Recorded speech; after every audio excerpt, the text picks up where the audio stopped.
جاتے جاتے کسی کو انگلی لگا دی، کسی کے آگے پاؤں کر دیا، پاؤں کے بل گر گیا، کوئی کیا کر رہا ہے۔ بعض لوگوں کا مزاج ہوتا ہے، یہ لوگوں کے مزاج میں کمی ہے، شیاطین کا مزاج ہی یہی ہے، اس لیے جو اس مزاج کا بندہ اس کو شیطان کہتے ہیں۔ ہاں عمومی معاشرے میں نا وہ بڑا شیطان آدمی، اس کا کام لوگوں کو تکلیف دینا ہے، تو اس نے کہا اس کو تکلیف نہ دے۔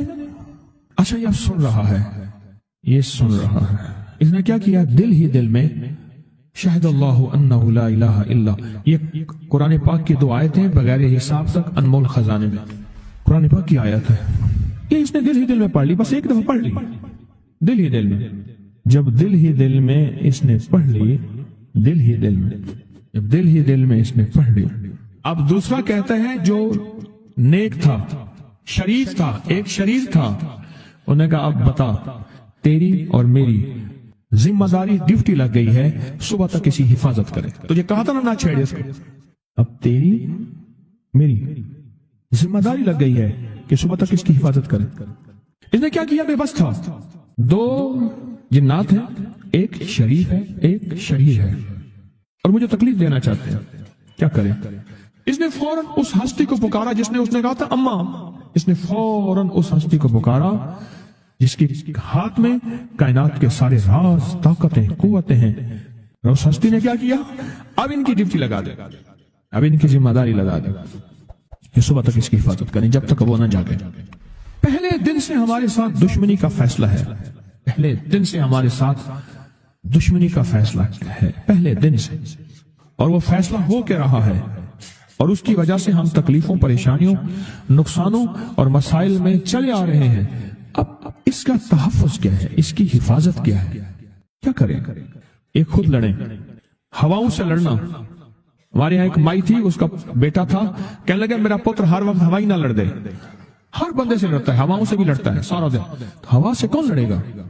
ہم خود کہتے ہیں ہوائی چیزیں، جنات کا نام ہم نے ہوائی چیزیں بھی رکھا ہوا ہے، کہ ایسی چیزیں جو ہوا کے جھونکے کی طرح نظر نہیں آتی۔ ہمارے معاشرے میں جنات کو ہوائی چیزیں بھی، اوپر کی چیزیں بھی کہا جاتا ہے، ہوائی چیزیں بھی کہا جاتا ہے۔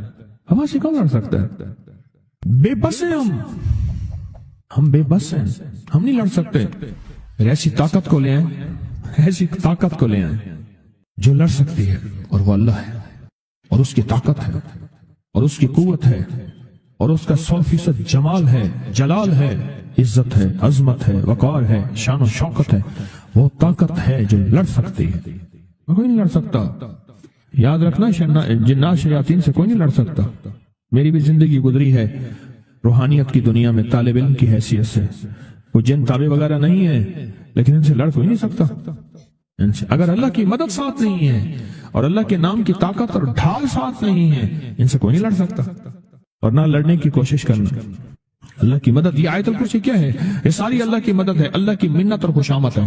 ترجمہ اٹھا کے دیکھ، یہ آیت الکرسی ساری میری اللہ کی منت اور خوشامد ہے۔ اللہ لا الہ الا هو الحی القیوم، مولا تیرے علاوہ ہے ہی کوئی نہیں، لا الہ الا الحی، تو ہمیشہ زندہ ہے، موت نہیں، القیوم، سب مٹ جائیں گے تو قائم ہے، لا تاخذہ سنہ، اے مولا تو وہ ہستی ہے جسے نہ نیند آئے نہ اونگ آئے، ولا نوم، لہو ما فی السماوات و ما فی الارض، ساری کائنات، ساری زمینیں، سارے آسمان مولا تیرے ہی ہیں، حکومت تیرے پاس ہے۔ من ذا الذی یشفع عندہ الا بإذنہ، کون ہے جو سفارش کرے، تیرا امر ہوگا تو سفارش ہوگی، تیری حکومت طاقت کے سامنے کوئی بندہ نہ ہل سکے، نہ آنکھ اٹھا سکے۔ یعلم ما بین ایدیہم وما خلفہم، تو ہمارا پچھلا ڈیٹا بھی جانتا ہے، تو ہمارا اگلا ڈیٹا بھی جانتا ہے۔ ہماری پچھلی کیمرے کی ساری ریکارڈنگ تیرے پاس ہے، ہماری اندھیرے اجالے تیرے پاس ہیں، ہماری صبح شامیں تیرے پاس ہیں، ہمارے دل کے تصورات تیرے پاس ہیں، دل کی سوچیں اور خیالات تیرے پاس ہیں۔ ولا یحیطون بشیء، اور تیری طاقت ہر کسی پہ غالب ہے، احاطہ کیا ہوا ہے، الا بما من علم، الا بس تیرے علم میں ہے۔ وسع کرسی، تیری کرسی بڑی وسیع ہے، تیرا اقتدار بڑا وسیع ہے، تیری حکومت بڑی وسیع ہے، تیرے پاس کئی سکندر آئے اور گئے، کئی سکندر آئے اور گئے۔ میں خوارزم میں گیا، وہاں بخارا سے آگے، بہت آگے، وہاں کا سفر تھا جہاز کا، بہت آگے، وہاں کئی میلوں میل، وہاں ایک شہر تھا، اس کا نام تھا نوراتا۔ شیخ ابوالحسن نوری رحمت اللہ علیہ، ہماری بڑوں کی کتابوں میں ان کے تذکرے آتے ہیں،